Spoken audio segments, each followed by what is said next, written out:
अक्सर आपने एक कहावत सुनी होगी, बंद मुट्ठी लाख की। चुनावी माहौल में किसी भी पार्टी के सभी नेता, कार्यकर्ता, समर्थक और साथी एक साथ आते हैं ताकि एकता की ताकत से विरोधियों पर विजय पा सकें। लेकिन कांग्रेसी खेमे का तो एक अजब ही हाल। बिल्कुल, पार्टी के नेता पतझड़ के पत्तों की तरह पार्टी से टूट रहे हैं। पदाधिकारी खुद अपने ही नेता पर सवाल उठा रहे हैं, शिकायतें कर रहे हैं, लीगल नोटिस तक भिजवा रहे हैं। क्या आपको पता है, छत्तीसगढ़ कांग्रेस के कोषाध्यक्ष रामगोपाल अग्रवाल लगभग 6 महीने से गायब हैं। जी हां, 6 महीने से गायब हैं। उन पर करोड़ों के गबन के आरोप है।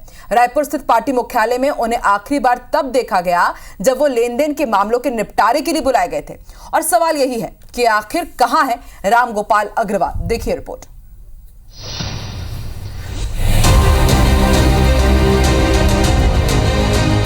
देखिए, कांग्रेस में हर चीज़ संभव है। इन लोग कुछ भी करने को तैयार रहते हैं।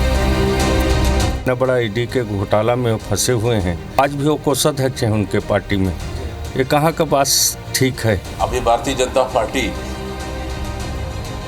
मुझे लगता है कि हमारे नेताओं को डराने धमकाने का लगातार प्रयास कर रही है।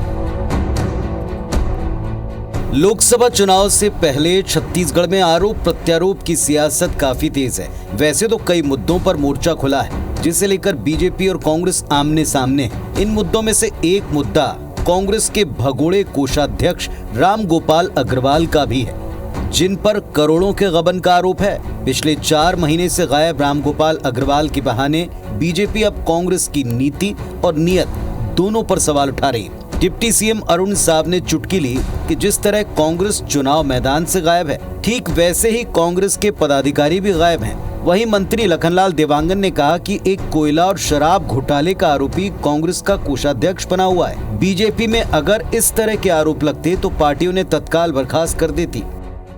कांग्रेस पार्टी ही चुनाव के मैदान से गायब है, जनता के बीच से गायब है। कांग्रेस के पदाधिकारी भी उसी तरह से गायब है, आज जनता का सामना नहीं कर पा रहे। हमारे भारतीय जनता पार्टी में अगर इस तरह से आरोपी रहता तो तत्काल भारतीय जनता पार्टी से उसको बर्खास्त कर देते, पद से मुक्त कर देते।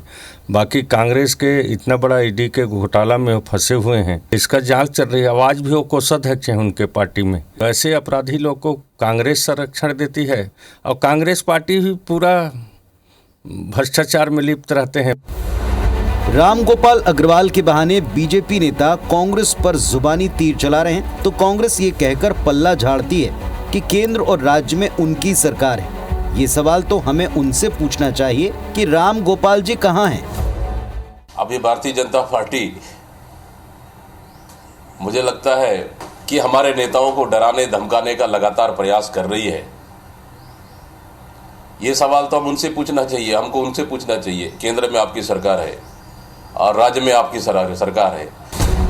वैसे सिर्फ बीजेपी नेता ही कांग्रेस को अपराधियों और भ्रष्टाचारियों की पनाहगाह पार्टी नहीं बताती, बल्कि इसके पहले कांग्रेस पार्टी के ही पूर्व महामंत्री अरुण सिसोदिया पीसीसी चीफ दीपक बैज को पत्र लिखकर कोषाध्यक्ष रामगोपाल अग्रवाल पर 5 करोड़ 89 लाख रुपए के गबन का आरोप लगा चुके हैं। अपने पत्र में अरुण ने लिखा था कि पीसीसी चीफ के अप्रूवल के बिना रामगोपाल अग्रवाल ने पूर्व सीएम भूपेश बघेल के सलाहकार और करीबी विनोद वर्मा के बेटे की कंपनी को रकम देकर मदद की। फिलहाल एक तरफ ईडी कांग्रेस कोषाध्यक्ष रामगोपाल अग्रवाल की तलाश में है तो दूसरी तरफ सियासी बयानबाजी चरम पर है। अब बड़ा सवाल है, आखिर शराब और कोयला घोटाले के आरोपी रामगोपाल अग्रवाल पर पार्टी ने अब तक एक्शन क्यों नहीं लिया।